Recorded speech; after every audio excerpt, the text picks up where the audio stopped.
Now, Fenged Up is going to the far north, where the sun never rises and the cheap always despises. A building that attracted our attention was the Gruening building in Fairbanks, Alaska. If you look at it, it clearly looks very different from all the other buildings on campus. When I give tours, I always ask the group, what does this building remind you of? And I've heard everything from a castle to a parking garage, federal building, prison, and those are all pretty accurate. It's modeled after the J. Edgar Hoover building in Washington, D.C., which is the FBI headquarters. It's designed to be totally raid and siege proof. The reasoning was it was built during a time of civil unrest, and the powers that be in the University of Alaska at the time thought it would be important to have a safe place on campus for people to go in case there ever was a problem.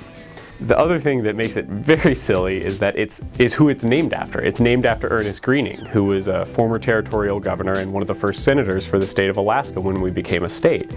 And he was a pacifist. Yes, I would say definitely the Ernest Gruening building needs to be funged up. It needs it bad. Fenged Up then contacted local feng shuiologist Terry Begonia. Do I really need to say anything? Using modern internet technology, Terry mastered the science within days. I'm the best. Let's let Terry treat our minds and feng this place up. The entryway, don't even get me started on the entryway. It's a mess. A complete and total mess. Please allow a little demonstration. We have the north entry, east entry, south entry, west entry. They are identical in every way. As you well know, that is unacceptable. This is the north entryway as it stands. It's tall, cold, sterile.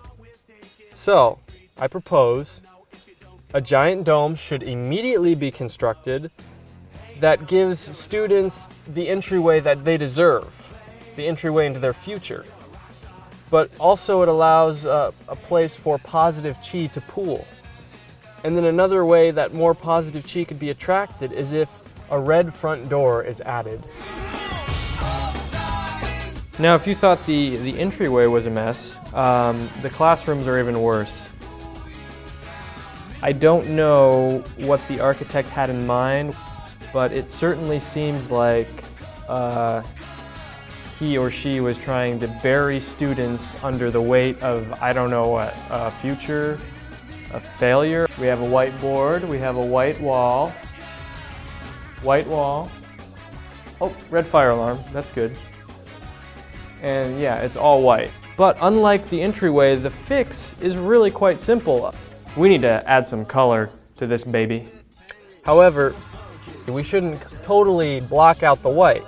White being a metallic color, and it's good for clarity and focus. It's good for schools. So the qualities of white can be enhanced if we just add more earthy colors, such as beige and light yellow. See, another problem is that you never know who's behind you. A classroom should be orientated, if that is a word, in the direction so the students can see who enters the room. To reorient the room, it would be a very quick fix. Quick and cheap. All one would need to do is find the feature that tends to orient the room, which is, in this case, the whiteboard.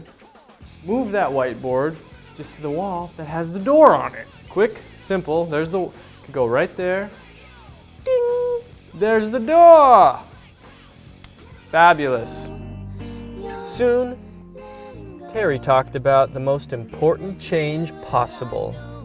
I don't know about you guys, but I find plants very important. Gruening has none.